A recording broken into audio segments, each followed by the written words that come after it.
semblé utile de vous faire un point sur les enquêtes par rapport à ce rapport, et cela concernerait le premier point de notre point de presse. Deuxième point de notre point de presse, l'affaire qu'il est communément appelée l'affaire Dr Niang. Dr Babacar Niang, pour le nommer.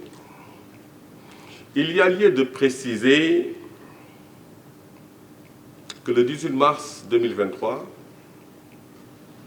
une plainte régulière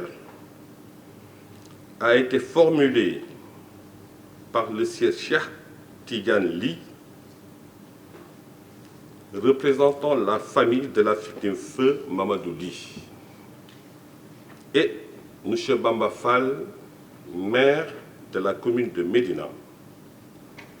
Cette plainte a été dirigée contre le docteur Babacar Niang, propriétaire et administrateur de la clinique Souma Assistance 6 à la cité Keur Gorgui, et le docteur Cheikh Mbacké Medina Sey, médecin généraliste. Et dans cette plainte, il dénonçait des faits d'homicide involontaire sur la personne de la victime. Il dénonçait aussi des faits de non-assistance à personne à danger. Il dénonçait aussi les faits de mise en danger de la vie d'autrui suite au décès du sieur Mamadou Ly, qui est né le 21 mai 1989 et qui exerçait la profession d'agent municipal au niveau de la mairie de la Médina. Au reçu de cette plainte, pour des faits spécifiés dans le cadre de cette plainte, bien naturellement, une enquête a été ouverte pour situer des responsabilités. Et donc, dans le cadre de cette enquête, les représentants du plaignant, le plaignant a été entendu, notamment le sieur Cheikh Tidiane Ly, qui représentait la famille du défunt Mamadou Ly, le maire Bamba Fall lui-même, signataire de la plainte en tant qu'employeur de l'agent municipal Mamadou Ly, ont été entendus. Et ils ressortissaient de leur enquête des faits susceptibles de constituer des présomptions graves et concordantes pouvant justifier la poursuite de l'enquête à l'encontre des personnes susnommées le docteur Babacar Niang et le sieur Cheikh Mbacké Medina Sey, médecin généraliste. Donc à la suite de ça, une enquête a été ouverte basée sur cette dénonciation sous forme de plainte régulière et contre personne dénommée, à savoir le docteur Babacar Niang, propriétaire de Souma Assistance, copropriétaire même je dirais parce qu'il a su avec son épouse, et le docteur Cheikh Mbacké Medina Sey, médecin généraliste. Les plaignants ont été entendus, des témoins ont été entendus. L'un des mis en cause a été entendu, le docteur Cheikh Mbacké Medina Sey, et l'impératif d'entendre le docteur Babacar Niang était justifié par les nécessités d'enquête.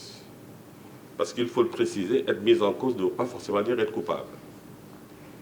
L'enquête a ceci, je dirais, d'impartial, parce que c'est le prétexte ou l'occasion de permettre aux mises en cause de donner sa version objet des faits dénoncés et d'avoir l'occasion, judiciairement, dans le cadre d'une enquête régulière, de se disculper. Donc vous noterez que ce n'est pas que systématiquement une personne fait l'objet d'une plainte qu'il est automatiquement coupable. Ce n'est pas que systématiquement une personne fait l'objet d'une plainte ou de poursuite d'audition dans le cadre d'une enquête préliminaire que la conséquence évidente en a tiré, c'est qu'il fait l'objet d'un traitement pour quelque motif que ce soit. Donc je disais tantôt que la plainte a été déposée le 18 mars. Les enquêteurs de la sûreté urbaine ont pris sur eux de convoquer le docteur Babacar Niang. Ce dernier a extirpé de son absence du ressort de la Cour d'appel de Dakar pour solliciter que son audition soit différée le lendemain, 19, à laquelle les enquêteurs ont accédé. Le 19, convoqué à nouveau, le docteur Babacar Niang a laissé entendre qu'il était en déplacement dans le Fouta, particulièrement dans le village de Médina Ndiagbé. Et invite lui a été encore fait de venir déférer à la convocation, eu égard aux nécessités d'enquête, parce que sa déposition demeure essentielle pour situer les responsabilités dans cette affaire. Le 19, le docteur Babacar Niang avait promis de déférer à la convocation des enquêteurs le même jour, parce que Fouta, Médina Ndiagbé serait à 90 km ou 91 km après Saint-Louis. Le 19, le docteur Babacar Niang ne s'est toujours pas présenté. Toutes les personnes mises en cause ont été entendues, notamment le docteur Cheikh Mbacké Medina Sey. Le 20, sur mon intervention, le procureur de la République a cru devoir lui décerner une convocation pour être entendu. 18, 19, 20, 3 jours de suite, le docteur Babacar Niang, étant dans le territoire national, n'a pas daigné déférer à la convocation ou à l'invitation que les enquêteurs lui ont fait. C'est sous ce rapport qu'à la date du 21 mars, instruction a été donnée par mes soins, avec l'accord du procureur de la République, à la sûreté urbaine, de décerner un avis de recherche et d'interpellation par la sûreté urbaine. L'avis a été décerné, la réquisition a été faite par la sûreté urbaine, visée par le procureur de la République et transmis à la Légion Nord. C'est ce qui a permis aux éléments de la brigade de recherche de la Légion Nord, donc Saint-Louis, d'aller l'interpeller à 91 km de Saint-Louis dans un village qui s'appelle Médina Ndiagbé. Et c'est dans ces conditions, comme il a été déploré par ailleurs, que le docteur Niang a été mis en route pour son audition au niveau de la sûreté urbaine le lendemain 21-22, je pense aux environs de 11 h, parce qu'ils ont quitté au petit matin. Et tout ça, c'était pour renseigner l'opinion, comme quoi la justice demeure une exigence de tout état de droit. Et aucun citoyen, qui qu'il puisse être, de quelque bord qu'il se trouve, ne peut pas, pour quelque raison que ce soit, tenter de se soustraire à son action.